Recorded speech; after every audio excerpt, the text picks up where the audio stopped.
So for the longest time, I was probably in the same position you're in right now, which is you have these thoughts, you have these aspirations of starting a YouTube channel, or maybe you already have started a YouTube channel, but you just don't feel like it's getting the traction you want, or that maybe you even feel like you deserve. I was in that exact same position. I've been on YouTube for, this will be my 10th year right now, and it took me so long to crack the YouTube code. But when it did, I can tell you right now, take away my stocks, take away my real estate portfolio, take away my companies. If you leave me a YouTube, I know that I will be a multi-millionaire for the rest of my life. And that is truly the power of YouTube when you do it correctly. And by the way, what I'm gonna show you right now isn't just how to build a YouTube channel and get millions and millions of subscribers. Like, yeah, sure, fair enough, this channel has a lot of those. But I have separate channels. I have a vlog channel, and that fulfills a very specific purpose and helps drive growth of some of my businesses. For example, like my eyewear company, and that's more the focus of that. And then I have smaller niche channels, like my business channel, that is specifically targeted to successful and existing business owners. And I don't speak to anyone except for my ideal client for my licensing business. So the reason I say that is because when I give you advice today, I want you to know that it's for the benefit of not only you personally, but your business, and it's really all about building an intentional personal brand. I'm not gonna give you some advice or some YouTube Shorts hacks that's gonna get you millions of views, but what are those views worth? Like what are we trying to accomplish here, okay? So in today's video, I'm gonna show you if I had to start a YouTube channel again this year, this is exactly what I do to not only have a YouTube channel, but actually help it achieve my goals, both personally, financially, and in the business. So the day after Christmas in 2015, that is actually when I posted my first YouTube video, and looking back, this was genuinely one of the best decisions I've ever made in my entire life. But quite frankly, it didn't always feel like that. You see, in fact, when I first started as a little kid with acne on my face, I was so stressed. I was so worried. What are people gonna think about me? Is this okay? Is this not okay? Is my content? Am I speaking well enough? Like you know what I'm talking about. You probably have a lot of these same thoughts right now. And don't worry. By the end of this video, that pressure you put on yourself, all of that, like putting YouTube on a pedestal, all of that will be alleviated. Not only am I gonna give you the tactical, tangible, SOPs and everything you need to do step by step, but I'm also just gonna give you the mental models. So I can tell you right now that however bad your first YouTube video is, it will not come close to how bad my initial content was, okay? When I first started, my content was, quite frankly, excuse my French, it was shit, okay? I was clueless and I had no idea what I was doing. I mean, the cool thing about me is I've been uploading on YouTube now for 10 years. I don't private any of my videos. Go look back at my videos 10 years ago, 9 years ago, and you can literally see a 16-year-old bodybuilder day in the life. I was making all this like a gym fitness content. I was also, talking about what books I was reading. I was documenting as I was, trying to build my first business, which was my agency. I guess at the time I didn't even recognize it as an agency. It was just like, finding clients to pay me for services. At that time, it was mainly content stuff. And you can see right here, after one whole year, I got to 1,451 subscribers. And you would think, okay, cool. First year, I get it. It's tough. But after that, growth continues and it goes hyperbolic. No, this, my friend, is 1 year later, 5,206 subscribers. So, and by the way, I was dedicated. I was uploading consistently, okay? And I only got to 5,000 subscribers. A lot of people freak out. They're like, oh, it's been a month and I haven't gotten to 5,000 subscribers. And at this point, it's led to well over $100 million in career earnings. And to be honest, I can credit a large majority of that to YouTube, okay? Now, most people get stuck in the beginning stage. They either get started or they quit before seeing the result. But I do not want you to go through this and make the 3 worst mistakes that I personally see people make, which is number 1, overthinking content. Number 2, having the wrong intention going into it. And number 3, overcomplicating the process. I know what you're thinking. Oh, I don't know what to make content about, or I don't have anything valuable to share, or I'm not an expert at anything. Listen, the truth is you do not need to be an expert. You simply need to be one step ahead of someone else. Like for example, with me, when I was first started making content, I was not like, clearly I wasn't an expert. I was this, 16-year-old, bear in mind, reading a book a week, documenting my journey, me training in the gym, this, that. So yeah, for a lot of people, maybe that wasn't interesting, but for a lot of others, I was just one step ahead of where they were. Or maybe I was one step ahead in one area of their life, and that was enough for them to be like, oh yeah, I would like to follow along on this journey, or I find this content valuable or fascinating. And by the way, the best part is, especially these days in this climate, you don't need fancy equipment, you don't need experience, you don't need complex strategies. Listen, things were a lot different when I first started. I remember even 7 or 8 years ago, I kind of had to bring my camera everywhere because the phone quality, I think back then it was like the iPhone 7, iPhone 8 or something, like 10 years ago, something along those lines. But I just remember there was like a visible big shift in like, okay, if I'm using my camera, or even like back then my vlogging camera, between that and iPhone content. Whereas these days, I shoot stuff on iPhone. I have the most expensive equipment in the world. Even yesterday, I was just in the car, I was coming back from a meeting and I was like, let me just put my phone down in the car and I'm just riffed and I just made a 30-minute video off the cuff. And just like this video, I had some times where I had to pause and think about what I was gonna say next, or regroup to my train of thought, and that's fine. In editing, you just cut it out, you just snip the long pauses or the bits where you're thinking about, okay, how do I tie this back into the first point that I was bringing? Because we all lose our train of thought sometimes.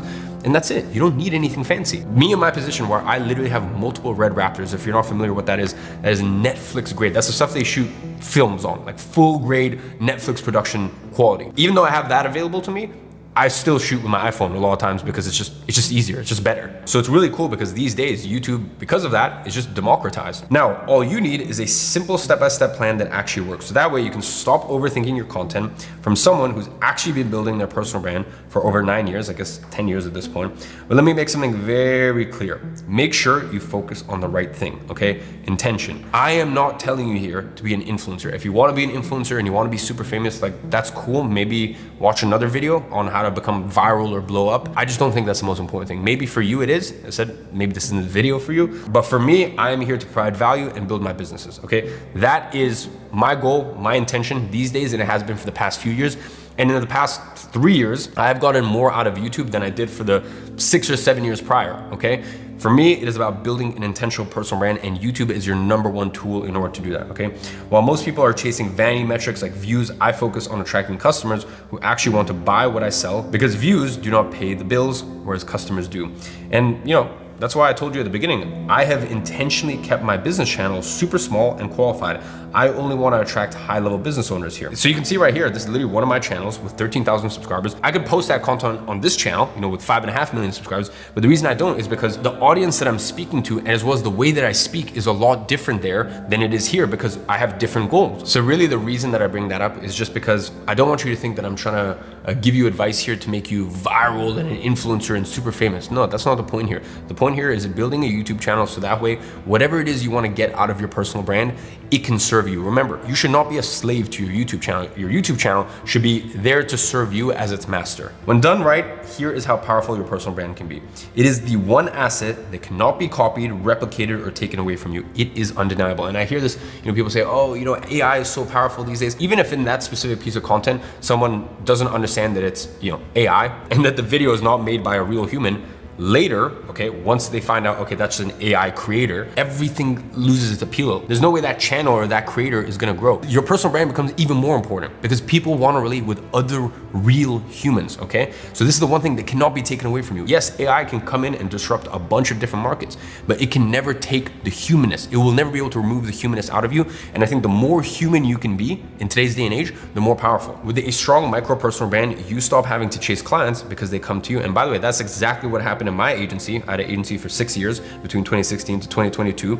And I was able to attract majority of my clients. Yes, we still did outbound. Yes, we still ran some ads, but I was still able to attract a lot of clients simply through inbound, right? Because I was just generally making marketing content. So stop chasing, start attracting. And this is what some of these guys have been able to do below. And I'm gonna give you a few examples outside of myself, and especially throughout the rest of the video. This top channel you can see right here, one of my good friends, Guillaume, he has a company called Lemless. It's a multi-$100 million software company. So this goes to show that your YouTube channel can basically help grow whatever venture it is. So he has a software company. Gentleman below, a guy called Alex Becker, once again, he's got a software company. What's very interesting about him, he's very similar to me. He has a channel with like 2 million subscribers, yet he posts on this other channel with 20,000 subscribers because he's specifically speaking to a small segment of the market that is the right sort of user, the right sort of client, customer for his software Hyros. And then we have my other good friend, George Hean below. He documents, his entire brand building journey. He probably has one of the most impressive companies to come out the UK in the last decade. What he's done with Represent, this is more than £100 million a year, £100 million or dollar a year in revenue business, all bootstrap, all from scratch. And one of the biggest levers, why? Because it wasn't always like that. At some point, the business wasn't in the healthiest place. And this isn't private knowledge. He's mentioned this in his YouTube videos before, or podcasts. When he started building a personal brand and really creating founder-led content, that's when Represent went to a whole different scale. And it's actually cool to see in this end of 2024 roundup, he's actually wearing my physical product brand, my eyewear company. I think he's wearing the exact same glasses as me. So yeah, always cool to see stuff like that. So moving on, what is the best way to build a personal brand? content, okay? Content takes you from invisible to visible. People buy from people. They buy from those who they know, like, and trust. So how the hell is someone gonna buy from you if they don't even know who you are? And by the way, I know some of you guys are saying, well, I don't wanna build a personal brand. I have very sobering news for you. You have a personal brand. Do you really think that when you go apply to a private members club, or you try to go buy a Rolex, or you try to apply for a job, or whatever it is that you're trying to do, you really think they don't go look at your social media? Really? Your 300 Instagram followers you have, that is your personal brand. We all have a personal brand. It's just, are you gonna use your personal brand to benefit you, or is it gonna hinder you? Because for a lot of you guys watching this, your Facebook page, your Instagram page, or whatever it is, it's hurting you, okay? So that's why you wanna be very intentional with what you create. Also, I wanna make it clear, I'm not saying that in a way where you have to overthink every single piece of content that goes out there and stuff like that. No, that's not what I'm saying at all. I'm just saying that you have a personal brand, so let's make the most of it. And let's use it in a way that actually benefits your life rather than taking away, okay? So as I said, the question really is, does it help or does it hinder you? Really think about this. Now, when it comes to creating content, there's one platform that absolutely dominates, YouTube. When someone watches your YouTube videos, they spend hours and hours with you. In fact, the 7-11-4 rule states that a buyer needs 7 hours of interaction across 11 touch points in 4 separate locations before they make a purchase, okay? So if you want to turn a viewer into a buyer, the best time to start is now. And this is how you turn a viewer into a buyer. In fact, now is the best time to start. I don't know if you've noticed over the space of the last few months, but YouTube's made a massive change to their algorithm, and they are now favoriting smaller creators over big ones. I really started noticing this a few months ago, where I'm like, wow, this video has 57 views. Like, why is this in my feed, like in my home feed?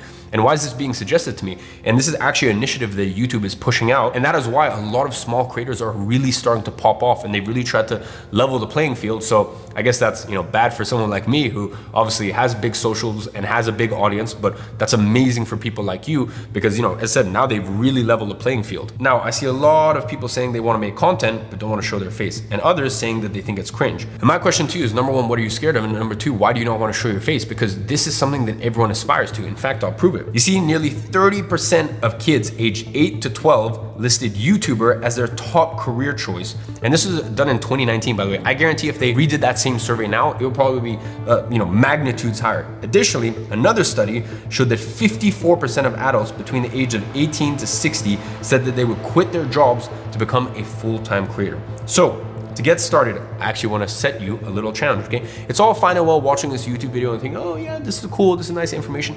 I am saying you a challenge. So please follow through with this challenge, because it's all fine and well watching all these YouTube videos, but you actually have to take action on it, or you have to just take that small little step. I'm not saying you need to dedicate to a YouTube schedule, or you need to make it your full-time career, your full-time. No, you can dip your toe. Sometimes it's fine to dip your toe, okay? That's the honest truth. If you told me when I created my first YouTube video, yeah, you have to make a commitment that you're gonna stick with this for the rest of your life, that might have scared me a little too much, okay? So sometimes it's just good to be like, I'm gonna dip my toe and just make my first video. In fact, we're gonna go one step before that. You're not even gonna upload your first video yet. I'm not even gonna challenge you to that. So here's what I want you to do instead.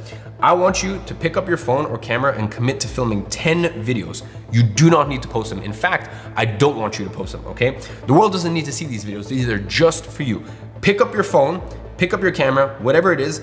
I just want you to film 10 videos over the next 10 days. So 1 video a day for the next 10 days. Okay, while you're in the car, now bear in mind, 10 and 2 hands on the steering wheel. If you have one of those clip things where you can clip your phone on, just record, talk about your day, okay? So either that or while you're cooking, whatever it is, okay? As long as you're not putting yourself or others at danger in any environment you want to do so, but just chat shit, okay? Just chat shit, and that is it. That is all you're gonna do. You're just gonna record yourself once a day for the next 10 days. It is not going anywhere. No one is going to see it, okay? This is a private video for yourself, and just anything that comes on your mind. It could be the most random. I want you to either tell a story, talk about your day, anything that's on your mind, something maybe that annoys you, something that a lesson that you learned, or something someone said that really opened your eyes, whatever, it doesn't matter, okay? Don't judge yourself. You could talk about, are you a dog person or a cat person, and why? It does not matter. The contents of what you are filming does not matter. It's just getting used to recording yourself, okay? Because for me now, it's like second nature. I literally feel just as comfortable recording as I do not recording, okay? And that just takes repetition. So that's why the best thing to do is just record 10 videos that never see the light of day anywhere, okay? So that is my challenge to you. Please follow through with it. once a day for the next 10 days. Make sure you go ahead and record. Now, let me break down how to actually crush it on YouTube. And no, you do not need millions of subscribers. All you need is a micro niche personal brand. And by the way, I'm gonna share some basic concepts here before getting into some of the more advanced stuff later on in the presentation. So grab a pen and paper, because no matter where you are in your journey, you're gonna take something from this video. And it all starts with my content trifecta. And here's what I mean. Content is what you create, plan is how you create it, and packaging is how you present it. So let's run through this. Content. Now you might be saying, I don't know what to make content about. I don't have anything valuable to share. I'm not an expert or anything. And as I said, you do not have to be an expert. You already have everything you need in your disposal. And I'm gonna give you an example here. There is a gentleman called Gosha Dulgan, I hope I'm not butchering your name by the way, and he started making content of things he was interested in, such as personal branding and entrepreneurship. And in just 7 months, he already has 6,000 subscribers on YouTube. By the way, it took me, I think, what, 2 years to hit 6,000? Over 2 years to hit 6,000 subscribers, or 5,000 as you just saw. And here he's just focusing on his interests, his experience, and his expertise. In his own words, by the way, if you watch his channel, he never had any intention. He literally just recorded and just whatever came to mind. He didn't have a master plan of, okay, this is where I want my personal brand to be in 12 months or 24 months. Like, all he did was just make his first video, and he's like, let's just see where it goes. I started this channel and I had zero plans. I started talking about things that I really enjoy. Even Alexi, we've got this 13-year-old kid who's making, and by the way, I say kid in the nicest way possible, who's making $50,000 with 2,000 subscribers, okay? Now bear in mind, he never ever claims to be an expert. He never says he's an expert. All he does is he simply analyzes the market and then shares his unique view on specific topics. Now some people might even consider him an authority in his space. Just know that whether you consider yourself an authority or not, this has no direct impact on how much money you can make. I really want to make this clear here, okay? He never says, oh, I'm such and such an expert. All he does is to give his viewpoint, okay? He's like, this is the market, I'm analyzing this. And then a lot of people will be like, oh, that's interesting. I think this person knows more than me, so I would like to pay for, you know, his services, his agency services, his info, his consulting, whatever it may be. So as I said, you don't need to say you're an expert. It's just by you creating content in of itself, you're already gonna be viewed as an authority.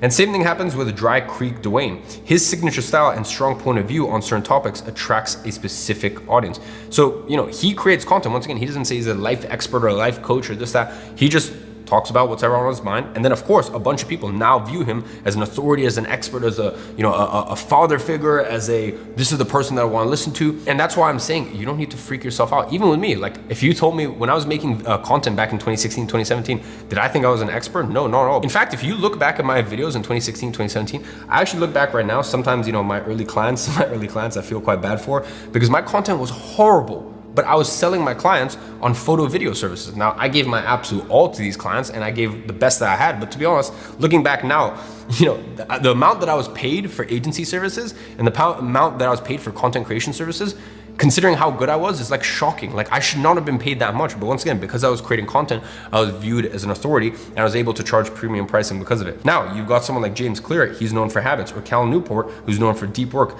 These guys basically own their space because they decided to start and make content on things they genuinely care about. And people resonate with that. But for this to work, you need to provide actual value to your audience. So how do you provide value? Because a lot of people think, oh, well, you just need to you need to make a video like this, step by step. No, there's many ways to provide value. First is documentation. Document your journey. Don't try to be perfect, just be real, okay? Open someone's eyes. So share a unique perspective on things. So that with that, you're not giving like step by step, like for example in this video, you're just sharing a thought that you had. And the thought that you had may be slightly different. You know, everyone has their unique worldview. So the way that you see a situation is valuable to some people. They're like, oh, I didn't look at it that way. Or education, okay? So for example, this kind of video, share how you do things and what you know. Now, content types, you've got superficial, which makes you known, and then you have in-depth that makes you money, okay? So there's two examples right here. I have one of my videos, how to be a top 1% man in 2024. That was a sort of superficial, bringing in a wider new audience. And I have in-depth, the 8-step SMA outreach process in 2024. And a video like that helped move people towards my info product, which is my agency program. I think a video was actually back in 2023, but we rehashed the title for 2024. So I actually use a 3-to-1 growth to nurture strategy. You need both to sell, okay? You want to bring in a new audience, but then you also want to make sure your existing audience has in-depth content. So like, okay, yeah, whatever it is that this person is selling, I want to buy that. Now, when it comes to content research, don't waste your time studying your competitors because you will always be one step behind. Instead, study creators from completely different niches. Consider niche, problem, solution. Now, a great tool for this is something called vidIQ, okay? On vidIQ, you'll see a multiplier, and you can see right here, this has a 39x multiple, which means that it's performed 39 times better than this individual's normal YouTube videos. So look at what is doing well, and then add your own twist to it, and this is how you stay original. Now, you might be saying, okay, but I don't know which content will perform best. So for this, let me share 2 of 7 proven formats. It doesn't matter what industry, what niche you're in, these are proven to work well. So I'm gonna share 2 of 7 proven formats straight from inside my personal branding blueprint. This will guarantee that your content performs every single time because they are based on proven principles. First things first is brand leveraging. Now, brand leveraging is all about studying successful case studies and showing people how to apply things. And you can see an example right here, More Plates, More Dates, use Christian Bale's transformation to show people how to get in shape without surgery, okay? Another example is ultimate guides. This is kind of an example of a step-by-step or an ultimate guide. And these are longer step-by-step tutorials that make complex stuff simple. And you can see right here, 3D Printing Zone did this with their 3D Printing 101 Ultimate Beginner's Guide. As I said, in fact, this very video you're watching is a YouTube Ultimate Guide. Think about it. I'm showing you how to start a YouTube channel in 2025 and onwards. So I'm gonna introduce you to 2 concepts right here.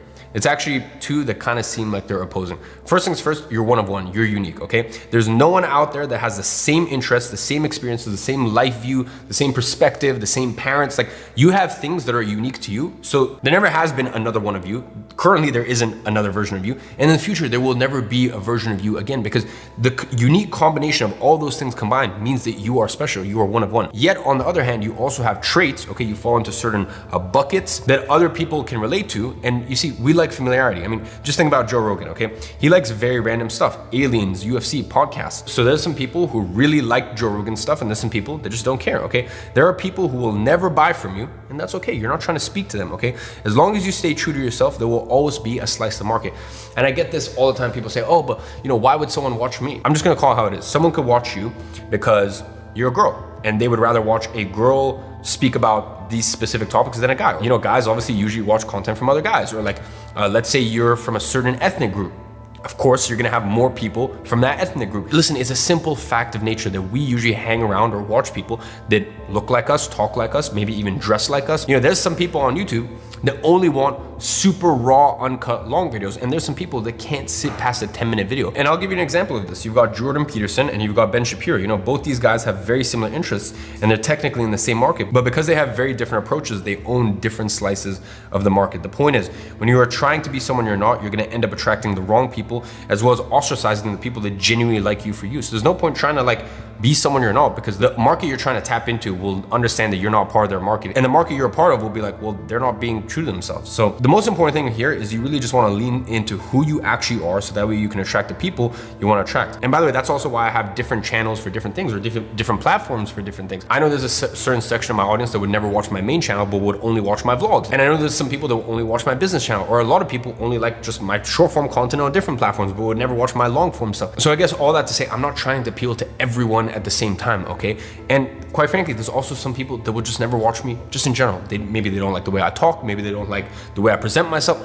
I don't care, quite frankly. I don't care. I'm not trying to appeal to everyone. And trying to appeal to everyone is the #1 worst way to grow your brand, and as a byproduct of that, grow your income. I can tell you right now, there's a market for whatever you are into, and it doesn't need to be business related at all. I mean, just look at YouTube right now. People are crushing it with teaching Excel, speed reading, chess, and even meditation. So whatever content, you know, it is that you're creating. Now, obviously, I'm in the entrepreneurship business primarily space. That's why I'm familiar with a lot of creators in this space. There are YouTube channels in so many verticals that are crushing it, okay? You just need to get started. And as you create more content, you will see what actually resonates with your audience. So you don't even need to have everything figured out from day one. I certainly didn't. Once again, if you look back at my content from 2016 compared to where I was in 2019, compared to where I was in 2023, totally different, okay? So let's talk about growth topics. You see, as you make more content, you'll notice that some videos will get watched longer, some less, okay? So just look at your videos with the longest watch time, and these are what's known as your growth topics. You want to double down on these. For me, it was stuff like millionaire habits and beginner-friendly business models, but I only figured this out with time and through testing, okay? And that is why to actually succeed on YouTube, you need a plan, you need to execute on that plan, and then you reiterate. So here's a couple ways to actually succeed with YouTube. First things first, optimize for search traffic using minefield farming, and then map out your audience audience's problems using problem farming. And then you want to establish a content day to batch, create, and save time. So let me actually run you through these. I know some of these might sound confusing to you. Minefield farming is all about optimizing for search traffic. Now, Miles Beckler is actually a perfect example of this. He's been using this technique for years. His videos are search traffic optimized. Despite only averaging 5 to 10,000 views per video, he never needs to go viral because he deliberately attracts only those who are searching for specific topics like Google Trends. This way, he keeps his audience smaller and more qualified and makes millions of dollars a year in the process. So that is minefield farming. Now let's talk about problem farming. Problem farming is all about mapping out your audience's problem. So I'll give you an example with farmland. Very random, but I know. Once again, you can create content on anything. You can make YouTube videos on anything, and from that, never need to work a day. Well, I guess, listen, YouTube is technically work, but you get my point. You never need to go back to a 9 to 5 again, a day in your life. If you can just commit to this for 6 to 18 months. So let's go back to farmland example. The problem includes low on cash. So people who want to buy farmland, they're low on cash and they have a lack of understanding on how to actually acquire farmland. So you're going to create 2 framing points. One is problem oriented, which is watch this if you don't know how to acquire farmland. Number 2 is solution oriented, how I'm buying farmland with no money down loans. By the way, that is how you can come up with the concepts of videos. You create 2 framing points, a problem oriented framing point and a solution oriented framing point. And then, for example, you can create a title, then from that create 5 to 10 more variations. Now, here is something crucial that I learned the hard way. Stop trying to appeal to everyone, okay? When you speak to everyone, you speak to no one. Look at every successful creator out there. They all started by dominating one specific segment. Most people don't know this, but Mr. Beast started with gaming content. He didn't try to be everything to everyone. He picked a lane and he stuck to it. And as a result, he built a dedicated audience that actually gave a shit about what he had to say. And then with time, his content naturally evolved and his audience grew with him. Just like mine did, okay? I started with agency content. Well, I guess I started with just documentation content for a couple years. All I did was just document my life as I was building my agency. And then more and more people were like, okay, how do you do this whole agency thing? And I was like, okay, cool, let me create content on this. So I would share, me building the business. For example, you can see right here, day in the life of SMA owner 2020. And I would just share, okay, sales calls, signing clients, sometimes losing clients, what we were doing in terms of hiring, how we were getting meetings, all this stuff, okay? And then I went from that to just generally online business. And then from online business, I went even, I guess, more open-ended. And that was a very strategic decision that I made for my personal goals as well as my business goals. I have businesses, for example, like my eyewear company where, anyone in the world can buy it, okay? So for me, it makes sense to go a little bit more broad these days. Now, you must start small. In fact, the smaller you go, the easier it is for you to stand out because there are less creators to compete with. Take the pressure off yourself. I mean, just look at how I got started. I went from bodybuilding, super random, to fitness, to agency, okay? So I used to just make like fitness content, and then I went more into like, okay, I'm building a business mode, and I was just documenting my life as that happened, and then I just basically documented building my business, and then I went into more step-by-step agency content, okay? You have nothing to lose at the start. Your content will evolve over time. The content that you start making is not the content that you will make after 6 months, a year, 3 years, 5 years, etc., etc. Now, remember I mentioned mistake number 3 is people overcomplicate their content. So to simplify this, I want you to use this 6-step process. And I still use this process to this day, by the way, but do not obsess over strategy when you can't even make a decent video yet. Big idea, title and thumbnail, script, film, edit, publish. To make things even easier for you, here is my power of 3 framework for scripting. So you wanna have a big idea, a hook, 3 main points, 3 subpoints, and a clear takeaway. And that will take your video anywhere from 8 to 15 minutes. I mean, you can draw it out even more, but that alone is a perfect video package, okay? Big idea, hook, 3 main ideas, 3 sub ideas, and then a clear takeaway. Now you might be saying, but this seems like too much work. Let me show you how simple this can be. Pick one day each week to film. Call it your content day. And I still do this to this day, okay? I schedule a day where I just record 2, 3, sometimes even 4 or 5 videos, okay? That way I can just batch it all together, and this will save you tons of setup time. Second, keep it simple. You do not need fancy equipment. All you need is good audio and a clean background. That is all you need, okay?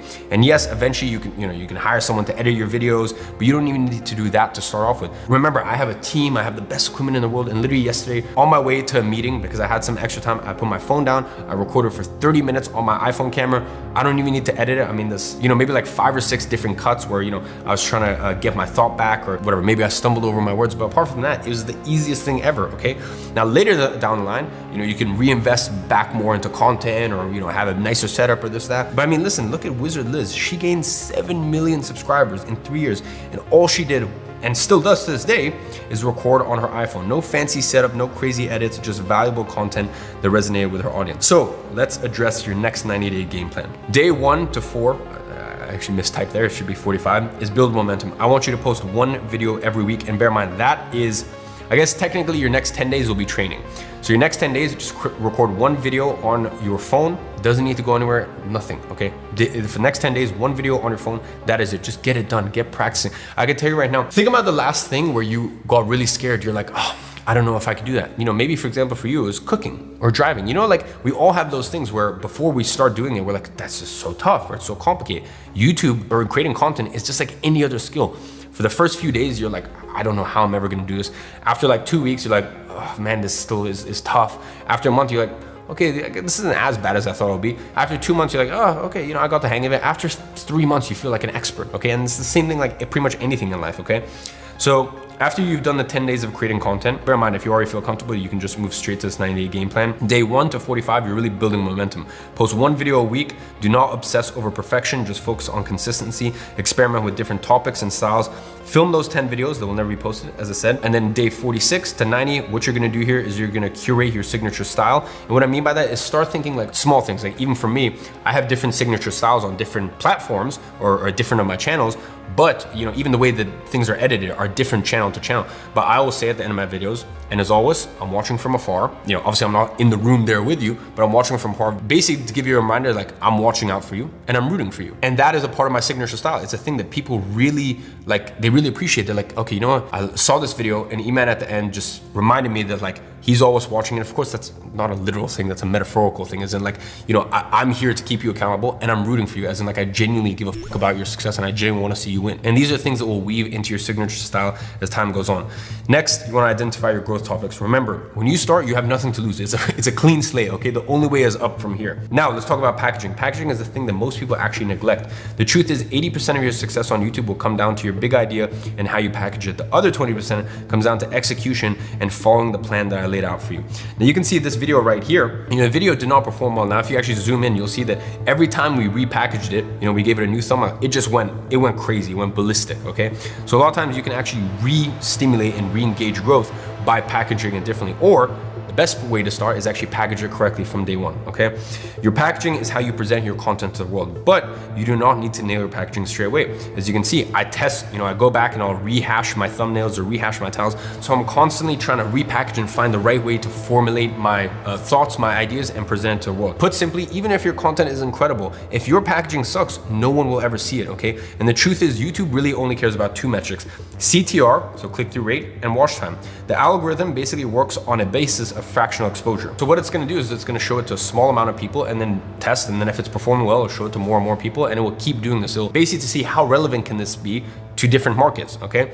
Now, how do you maximize these two numbers? It really comes down to three things. Number one, your thumbnail. Number two, your titles. And number three, your hooks. Now, Veritasium actually made a video about the Magnus effect. And the video title was Strange Applications of the Magnus Effect. Not the best title, okay? Great content, but the title was very technical and it barely got any views because who the hell knows what the Magnus effect phenomenon is?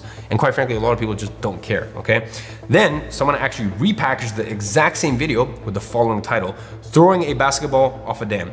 Different title, same content, okay? As well as a different thumbnail, I should say, as well. And then that video went on to get 9 million views in a week. Now, bear in mind, does that fit into their goals for their YouTube channel or their personal brand? Maybe. Once again, on my business channel, I don't try to make my content wide because that's not the audience I'm trying to reach. On my business channel, I'm trying to make my content very specific, speaking to a very specific type of candidate. So I'm not trying to make my stuff viral. So here's an example of how your title and your thumbnail can make a piece of content that maybe was very niche and take it to a broad market, but maybe that's not what you want. So these are all things to think about as well. So let's start with thumbnails. Most people treat thumbnails as an afterthought, and that's a big mistake. I did that for years and years, and to be honest, I saw no growth or very minimal growth during that time. You do not want to just slap some shit together, which is what I did, okay? I would record a video, I wouldn't even think about what the title would be, I didn't think what the thumbnail would be, nothing like that. I would just record a video, and then on the day, I would just decide, okay, let's spend 5 minutes, create a thumbnail, and I'll just randomly choose a title, and that was it, okay? I made that mistake for years, please do not make that mistake. I've learned over time that thumbnails, it's not about art, it's engineering, and I've even had people tell me like, oh, that thumbnail you made was really good, like it was so beautiful, why'd you change it out? Oh, blah, blah, blah. I'm like, I don't care. The data tells me, okay? I don't care if one is more beautiful than the other. For me, I'm just simply trying to increase my click-through rate. That's all that matters to me, okay? If one is this beautiful piece of art, you know, such an amazing looking thumbnail, and then the other is mid or, oh, that's ugly. I don't care. I'm just trying to achieve my goal, which is having a higher click-through rate. So for your thumbnails, keep things simple. Thumbnail rule of 3. Number 1, your face showing genuine emotion. Number 2, clear readable text. And number 3, visual that adds context. In fact, some of my best performing thumbnails are actually just mid-action stills. Sometimes the best thumbnail is just the most simple. So sometimes if you can just have a still, but the still is compelling enough, then that's all you need, okay? Another great example that works very well for me is three-way splits, as you can see in this example right here. Next, let's talk about titles. For titles, you have one job: to make people want to click. Now, here are 3 titles that I like: how-to thumbnails, number titles, and why thumbnails. So you can see right here, how to get rich with AI 2024. The next one, 3 books that changed my life. The next one, why I left London. So you wanna be specific, you wanna spark curiosity. So now instead of saying how to make money, say how I made $10,000 in 30 days as a complete beginner.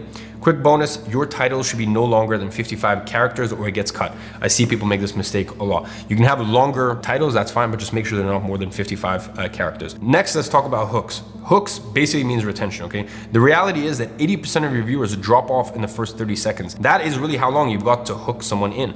My top hook principles are bold claim, use one of these: bold claim, spark curiosity, value promise. Instead of saying something like, today we're gonna talk about making money online, or those boring, hey guys, welcome back to my channel intros, or like that's the sort of stuff you would do back in 2012. When people have like actual physical like channel intros and you're like, why are you doing this? Like, no one knows who you are. Or at least if you're trying to grow your channel, like, why do you have like a 30-second channel intro? So instead of saying something like that, instead you say, I made $10,000 in my first month online with 0 experience, and today I'm gonna show you exactly how. So instead of your hook being like, hey guys, in today's video, I'm gonna show you how to be more productive and spend less time on your phone, you start off the video by saying, in today's video, I'm gonna show you exactly how I've reduced my average screen time by more than 2 hours a day. And because of that, I've made more money than I've ever made. My relationship with my wife has been the best it's ever been.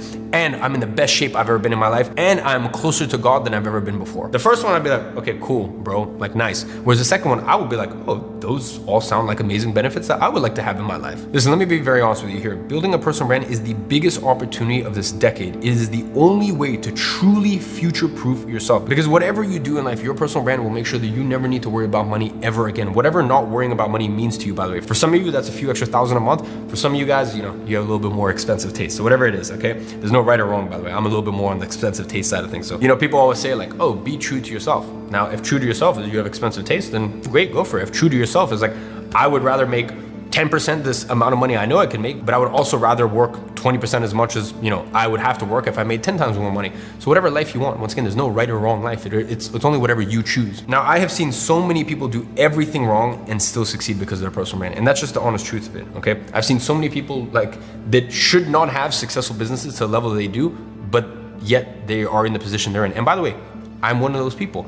I know that if this was 30 years ago, for me to have made as much money as I have in my career, which I've been incredibly blessed, and I wake up every day so grateful for what my personal brand has afforded me, and what YouTube has afforded me, and all of these things. But I'm not unaware, or I'm not ignorant to the fact that 20 years ago, everything around me would not have been possible. Listen, 20 years ago, would I still have been a multimillionaire? Sure. But to hit the numbers that I have in my career earnings so far, not even factoring in what my companies are worth, I'm so incredibly ridiculously blessed, and I want this for you as well. I've just seen it time and time again where there's people who are so hardworking, so smart, do everything right, yet they get lapped by other people who are willing to, you might think, oh, YouTube is stupid, or like, I don't want to do YouTube. Okay, well, you're going to work 10 times hard as the person who does spend a little bit of time and a little bit of annoyance, setting up their YouTube and building their micro niche personal brand. I can tell you right now that in 5 years, that person will work far less than you and make far more than you. And we can sit here and complain, or we can say that's not right, the world shouldn't be that way.